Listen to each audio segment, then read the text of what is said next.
సుమన్ టీవీలో మీ business promotions కోసం ఈ కింది నెంబర్ను సంప్రదించగలరు.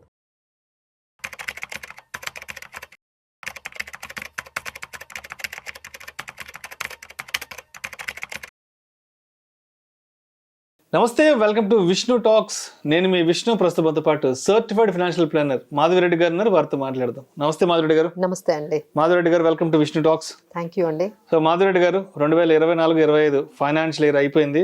కొత్త ఫైనాన్షియల్ ఇయర్ 2025-26 కొత్త ఆర్థిక సంవత్సరంలో అడుగు పెట్టబోతున్నాం. అదేవిధంగా తెలుగు నూతన సంవత్సరం, విశ్వనామ సంవత్సరంలో కూడా మనం అడుగుపెట్టబోతున్నాం కాబట్టి, సో ఈ కొత్త సంవత్సరం నుంచి మార్కెట్లు ఎలా ఉండబోతున్నాయి, ఏమేం జరగబోతున్నాయి, ఒక్కసారి మన ఆడియన్స్కి డీటెయిల్గా చెప్పగలరు? మనకైతే ఇప్పుడు లాస్ట్ 4 సిరీస్ అంటారు, అంటే మనకి మంత్లీ సిరీస్ ఉన్నాయి.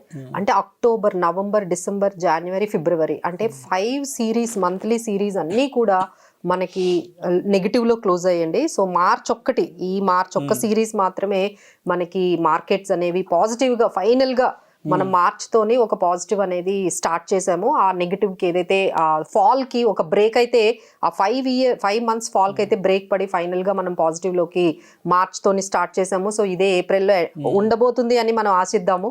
సో డెఫినెట్ గా, బట్ ఏంటంటే అన్ఎక్స్పెక్టెడ్లీ మనకి April 2 నుండే మనకు ఒక పెద్ద ఈవెంట్ అయితే రాబోతుంది. That is going to be negative for the markets because of Trump tariff ఎరా అనేది స్టార్ట్ అవబోతోంది. సో ఆల్రెడీ మనకి ఆ ఎఫెక్ట్ అనేది స్టార్ట్ అయిపోయింది. ఆయన ఆటో టారిఫ్స్ అనేది ఈ April 2 ముందే మనకి వచ్చేసాయండి. So almost he said like 25% మేము టారిఫ్స్ ఏవైతే ఇండియా నుంచి కార్స్, ఫినిష్డ్ గూడ్స్ అయిన కార్స్ అక్కడికి ఎక్స్పోర్ట్ చేస్తున్నామో దాని మీద 25% టారిఫ్ అన్నారు. ఆ కార్స్ కాకుండా యాన్సిలరీ, అంటే ఆటో యాన్సిలరీ కాంపోనెంట్స్ ఉన్నాయి, స్పేర్ పార్ట్స్, అవి కూడా అక్కడికి కానీ మనం ఎక్స్పోర్ట్ చేస్తున్నట్లయితే అక్కడ కూడా వాళ్ళు వాటి మీద కూడా 25% టారిఫ్ అనేది ఆయన ఆల్రెడీ స్టార్ట్ చేశారు. సో నెక్స్ట్ ఇప్పుడు ఆటో ఇండస్ట్రీ ఏదైతే ఉందో ఆల్రెడీ కొంచెం డౌన్లో ఉందండి. టాటా మోటార్స్ ఎస్పెషల్లీ మనకి 5 to 7% కరెక్ట్ అయింది. అలానే ఈ Sona, BLW, Balakrishna industries, Bharat forge, ఇలా ఏవైతే కంపెనీస్ ఈ కాంపోనెంట్స్ ని సప్లై చేసే కంపెనీస్ ఉన్నాయో, ఆటో యాన్సిలరీ కంపెనీస్, అవి కూడా కొంచెం మనకి కరెక్షన్ అనేది మోడ్ అనేది వచ్చేసిందండి. సో నెక్స్ట్ ఈ April 2 ఏం జరగబోతుంది, ఇంకా ఏ ఇండస్ట్రీ ఆఫ్టర్ ఆటో ఇండస్ట్రీ తర్వాత ఏ ఇండస్ట్రీ ఎఫెక్ట్ అవ్వబోతుంది అనేది అయితే మనకి April 2 అయితే ఓపెన్ అయిపోతుందండి. సో మార్కెట్స్ ఏంటంటే ఇలాంటి అన్సర్టనిటీకి కొంచెం దూరంగా ఉంటాయండి. అంటే ఎకానమీకి ఈయన చేసిన ఏదైతే ట్రంప్ టారిఫ్స్ వల్ల ఎకానమీకి మనకేమీ పెద్ద డిఫరెన్స్ అయితే కనిపించబోవచ్చు. ఎందుకంటే మనది 4 trillion ఎకానమీ. మనకున్న ఎక్స్పోజర్ అంటే టువర్డ్స్ US మార్కెట్స్కి మన ఎక్స్పోర్ట్స్ వాల్యూ చూసుకుంటే దాదాపుగా $10 billion.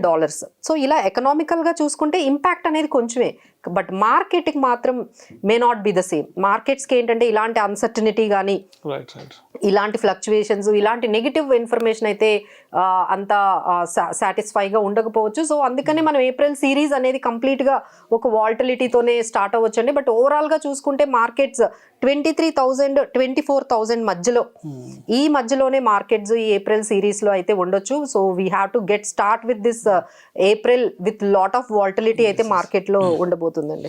సో ఇప్పుడు రీసెంట్గా మార్కెట్లో నడుస్తున్న స్పెక్యులేషన్ ఏంటంటే Trump versus Indian automobile sector. ఎందుకంటే ఈ యొక్క ఇప్పుడు ఏదైతే కొత్త ట్రంప్ టారిఫ్ ఉందో ఆటోమొబైల్ సెక్టర్కి సంబంధించి అండ్ ఎక్స్పోర్ట్స్ అండ్ ఇంపోర్ట్స్కి సంబంధించి పెద్ద ఎత్తున ఈవీ సెక్టారు లాస్ అవబోతోంది, ఎక్కువ ఇంపాక్ట్ అవబోతున్నట్టు కూడా మనకి వార్తా కథనాలు వస్తున్నాయి. సో లాస్ట్ 5-6 yearsగా ఈవీ సెక్టార్ అనేది ఎంత ర్యాపిడ్ గ్రోత్ డెవలప్ అయిందో, అండ్ ఈవీ సెక్టార్కి సంబంధించి చాలా మంది కూడా పెద్ద పెద్ద ఇన్వెస్ట్మెంట్స్ చేశారు. ఎందుకంటే రాబోయే రోజుల్లో అంతా ఈ గ్రీన్ ఎనర్జీ సెక్టర్ రాబోతుంది, బ్యాటరీస్ రాబోతున్నాయి, ఈవీ సెక్టర్ బాగా ఫ్లరిష్ అయ్యే అవకాశం ఉందని చెప్పి గత 6-7 సంవత్సరాల నుంచి అందరూ కొంత ముందు చూపుతో ముందస్తు ఆలోచనతో ఈవీ సెక్టర్ లో గట్టిగా ఇన్వెస్ట్ చేశారు. కాబట్టి ఇప్పుడు ట్రంప్ ఇవ్వబోతున్న ఈ ఎఫెక్ట్ ఏదైతే ఉందో, మరి ఇది ఈవీ సెక్టర్ మీద ఎంత పడే అవకాశం ఉంది, అండ్ ఆల్రెడీ ఈవీ సెక్టర్ లో ఇన్వెస్ట్ చేసిన ఇన్వెస్టర్స్ ఏంటి ప్రస్తుతం ఎలాంటి డెసిషన్ మేకింగ్ లో ఉండాలంటారు? సో పెద్ద కంపెనీలు అయితే కొంచెం అయితే వేరే మార్కెట్స్ ని చూసుకోవడము, ఓకే ఈ మార్కెట్ కి మనకి అంత ప్రాఫిటబుల్ గా లేకపోతే ఇంకొక డిఫరెంట్ మార్కెట్స్ లో ఎక్స్ప్లోర్ చేద్దాము. సో US కాకపోతే ఇంకొక మార్కెట్ ని మనం డెవలప్ చేసుకుందాము. కానీ ఇదంతా టర్న్ అవడానికి టైం పడుతుంది కదండి. సో ఎంటైర్ మనం షిఫ్ట్ తీసుకోవడానికి అయితే టైం పడుతుంది, ఆ ఇంపాక్ట్ తెలుసుకోవడానికి మనకు అక్కడ వర్కౌట్ అవ్వట్లేదు, ఇంకొక మార్కెట్స్ని ఎక్స్ప్లోర్ చేయడానికి కూడా టైం పడుతుంది. బట్ ఈ ట్రాన్సిషన్ ఏదైతే ఉందో ఈ ట్రాన్సిషన్లో ఈ ప్రాసెస్లో అయితే కొంచెం auto sectors, auto components companies కానీ లేకపోతే ఈవీ సంబంధించిన కంపెనీస్ కానీ కొంచెం అయితే, అలానే చైనా కూడా they are coming with manufacturing units. చాలా పెద్ద ఎత్తున చైనా వాళ్ళు మన ఇండియాలోకి రాబోతున్నారు. సో దాన్ని మనం ఆపడానికి లేదు. సో ఎంత కాంపిటీషన్ ని మన మార్కెట్స్ ఎదుర్కోబోతున్నాయి వాళ్ళని. అలానే ఇప్పుడు ఆల్రెడీ టెస్లా వాళ్ళు ఆల్రెడీ ఢిల్లీలో, బాంబేలో వాళ్ళ యూనిట్స్ ని మేము స్టార్ట్ చేసుకుంటున్నాం. ఇక్కడ వాళ్ళు కూడా ఓపెన్ చేసుకుంటున్నారు మ్యానుఫ్యాక్చరింగ్ యూనిట్స్ కానీ లేకపోతే ఒక షోరూమ్స్ కానీ ఆల్రెడీ స్టార్ట్ చేసుకున్నారు. సో ఈ విధంగా ఒకవైపు మన వాటికేమో ఈ ట్రంప్ టారిఫ్స్ ఇంపాక్ట్ ఉంది, ఇంకొక వైపు బయట కంట్రీస్ వాళ్ళు వచ్చి మన దగ్గర కూడా ఈ ఈవీ సెక్టార్ మీద, ఎందుకంటే ఇక్కడ చాలా పొటెన్షియల్ ఉందండి. ఎందుకంటే ఓన్లీ ఇప్పటికీ 10-15% కదా మన EV vehicles. So around 40% potential ఉంది మనం మొత్తం వెహికల్స్ అన్ని కన్వర్ట్ అవ్వాలంటే ఇండియాలో. సో ఇంత పొటెన్షియల్ ఉందని అందరూ గమనించి ఇప్పుడు అందరూ ఇక్కడ మ్యానుఫ్యాక్చరింగ్ చేయడం లేకపోతే వాళ్ళ కార్ని ఇక్కడికి తీసుకురావడం. సో డెఫినెట్లీ అండి it is will be a challenging for our Indian auto especially EV sector కి అయితే కనిపిస్తుంది. అండ్ అదేవిధంగా నెక్స్ట్ ఆర్బీఐ మానిటరింగ్ పాలసీ కూడా మనకి ఏప్రిల్ ఫస్ట్ వీక్ లో మేబీ 6th ఏమో 5వ తారీఖు ఏదో ఉండబోతుంది. సో మరి ఏంటి కొత్త ఆర్థిక సంవత్సరంలో మళ్ళీ మార్కెట్కి ఏదైనా జలక్ ఉండబోతుంది అంటారా?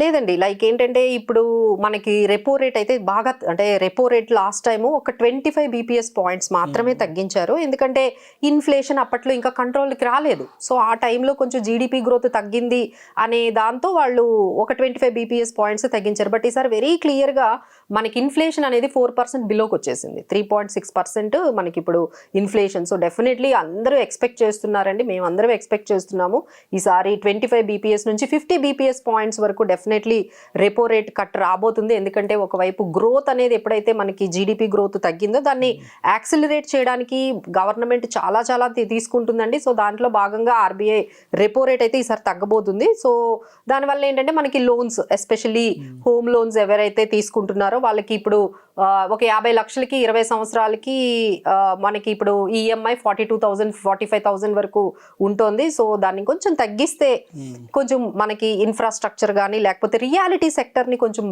బయటకు తీసుకురావడానికైనా డెఫినెట్లీ ఇప్పుడైతే ఎక్కడ మనకు కనిపిస్తుంది కదండి, రియాలిటీ కొంచెం డిఫరెంట్ సిటీస్లో సేల్స్ అవ్వడం లేదు, సేల్స్ డ్రాప్ అయ్యాయి.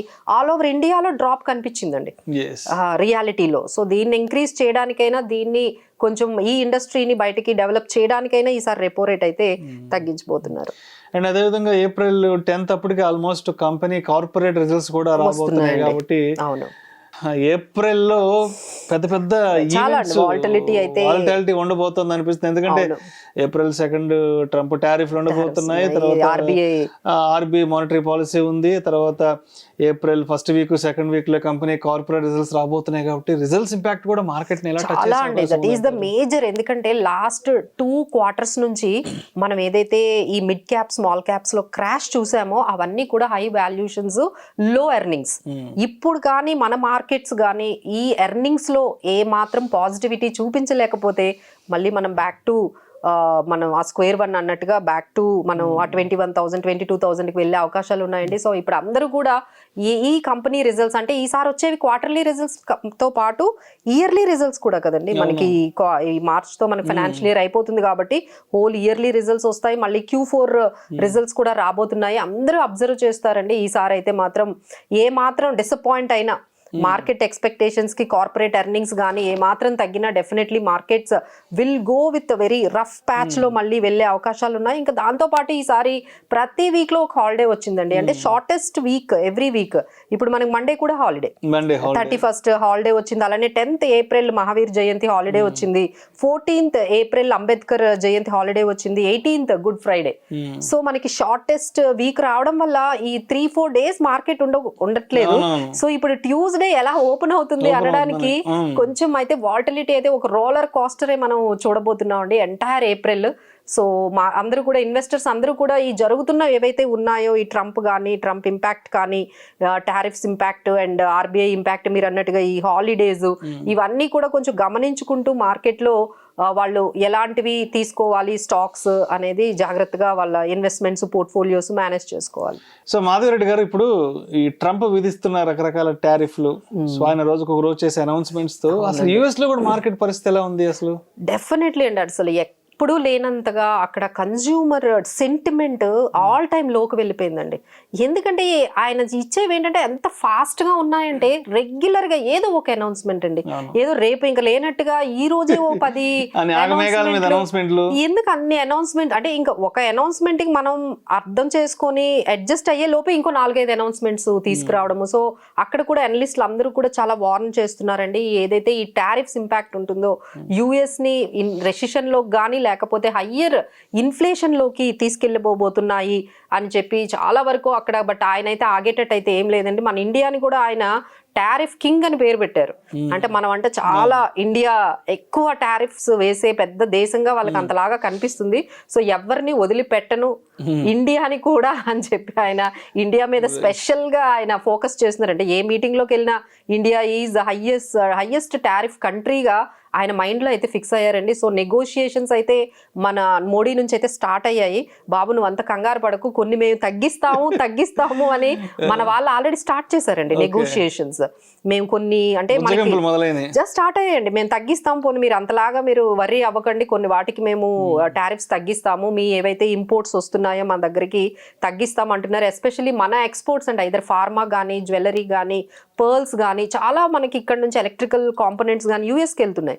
సో ఇవన్నిటి మీద మనకి ఇంపాక్ట్ అవుతుంది కాబట్టి మన వాళ్ళు కూడా కొంచెం తగ్గుతున్నారు. బట్ ఆయన అయితే వి డోంట్ స్పేర్ అన్నట్టుగా ఆయన వెళ్ళిపోతున్నారు. సో ఇవన్నీ కూడా అడ్జస్ట్ అవ్వడానికి అయితే ఒక 1 month టైం అయితే పడుతుంది. So entire April will be the roller కోస్టరే మార్కెట్స్ అని చెప్పొచ్చు. అండ్ అదే విధంగా అంటే గోల్డ్మాన్ సాక్స్ కూడా రీసెంట్ గా ఒక top 10 stocks list of stocks కూడా అనౌన్స్ చేశారు. Just for the knowledge, just for the information purpose గా కొంచెం, ఎందుకంటే వాళ్ళు ఇచ్చిన లిస్ట్ కాబట్టి మనం చెప్పొచ్చు డెఫినెట్లీ అండి. ఎందుకంటే ఇప్పుడు ఏంటంటే అందరూ ఏమంటున్నారంటే ఇది ఏదైతే ఈ డౌన్ ఫాల్ ఉందో ఇదంతా టెంపరరీ, మళ్ళీ మన ఎకానమీ అంతా కూడా చాలా స్ట్రాంగ్ గా ఉంది కాబట్టి మనం 4 trillion కాదు మన 2047 కి వికసిత్ భారత్ కి వెళ్ళిపోతున్నాం కాబట్టి అని చెప్పి చాలా చెప్తున్నారు. సో దాన్ని బట్టి అందరూ కూడా ఇండియా లాంగ్ టర్మ్ ఇన్వెస్ట్మెంట్ కి చాలా మంచిది అని మన ఎనలిస్ట్లే కాదండి, బయట నుండి కూడా ఫారెన్ ఎనలిస్టులు కూడా అబ్రాడ్ నుంచి చెప్తున్నారు. సో వాళ్ళు గోల్డ్మాన్ సాక్స్ వాళ్ళు అయితే కొన్ని కంపెనీస్ ఇలాంటి వాల్టిలిటీలో మీకు ఏమైనా వాల్యూ బయింగ్ చేయాలి అనుకుంటే మాత్రం హెచ్డిఎఫ్సి బ్యాంక్,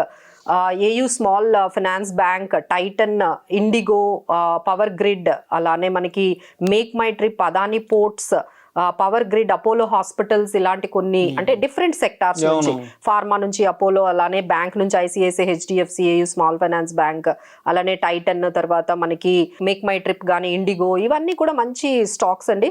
సో ఎవరైనా ఈ వాల్టిలిటీలో మీరు ఈ తక్కువ ప్రైస్ లో ఈ స్టాక్స్ ని బై చేసుకోవాలి అనుకునే వాళ్ళకి ఈ లిస్ట్ అయితే బాగా ఉపయోగపడుతుందండి. అండ్ మొత్తానికి మార్కెట్ ఎక్కడ సపోర్ట్ అండ్ రెసిస్టెన్స్ లెవెల్స్ తీసుకునే అవకాశం? మనకి ఇప్పుడు మార్కెట్స్ క్లోజ్ అయింది అయితే మనకి 23,519 దగ్గర మనకి ఫైనల్ గా నిఫ్టీ అనేది క్లోజ్ అయిందండి. సో 23,200 దగ్గర మంచి సపోర్ట్ ఉంది, అలానే 23,800 దగ్గర మనకి రెసిస్టెన్స్ లెవెల్స్ ఉన్నాయి. సో ఓవరాల్ గా మార్కెట్ చూసుకుంటే 23,200 అండ్ 23,850 మధ్యలో ఈ వీక్ అంతా మార్కెట్స్ ఉండొచ్చు అని అనుకుంటున్నాను. Thank you so much Madhuri garu. Thank you.